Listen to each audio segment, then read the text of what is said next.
Right tackle and left guard, the main focus here on Monday at Bengals training camp. Mike Petraglia outside Paycor Stadium, where the Bengals held their 13th training camp practice of 2022.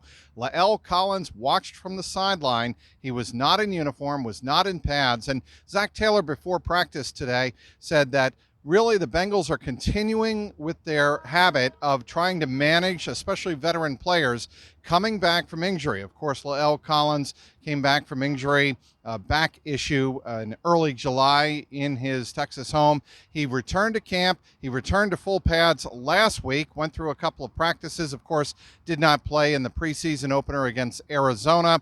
He was in pads on Sunday, but again, got the day off here on Monday. Nothing more than that. Nothing coming from the coaching staff regarding any potential injury situation, at least long-term.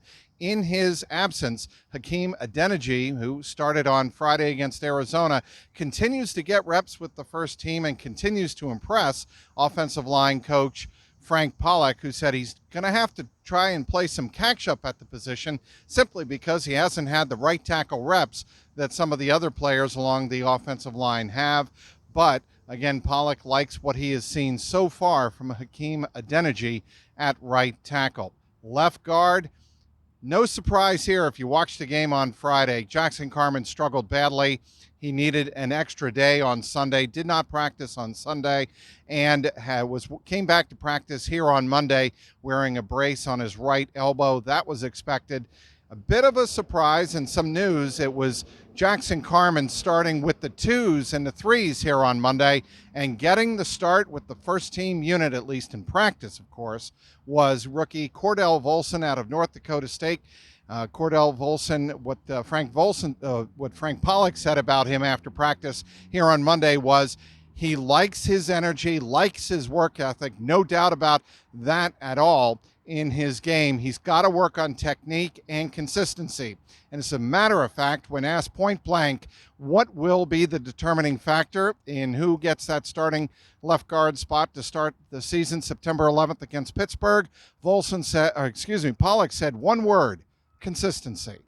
Moving on to other items from practice, Joe Burrow again limited to just 7-on-7 practice and reps here on Monday. Looked sharp again. He got the ball off on time, made a nice pass to Tyler Boyd on an end route, a curl route in the end zone for one score, a nice deep ball to Jamar Chase on another, and a nice deep ball to T. Higgins on another rep.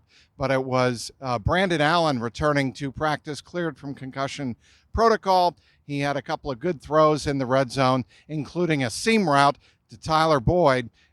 Another pass to Jamar Chase was a bit behind Chase, could not make the grab. So you'd have to consider that this practice pretty much went to the defense. A good active day for the defense here on Monday. Late in practice, Frank Pollock got an opportunity to watch some of the defensive edge rushers against his offensive linemen, and Devin Cochran, a backup tackle for the Bengals, got into it with Noah Spence, a linebacker edge rusher, and after practice, Frank Pollock told me, that's just the way it is. Everybody is salty at this point of training camp. He likes to see it as long as people don't go too far over the line. Again, the intensity was here again on Monday for the Bengals. That's probably the biggest takeaway as the Bengals try to work through their issues on the offensive line. Joe Burrow, after practice, ran 4 to 5 gassers back and forth across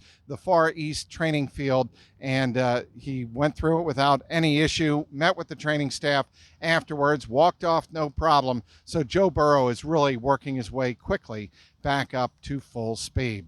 Be sure to follow all my Bengals coverage all season long on Twitter at Trags, Trags, and of course, follow our coverage on clnsmedia.com, and be sure to subscribe at the link below here on YouTube to the Jungle Roar podcast.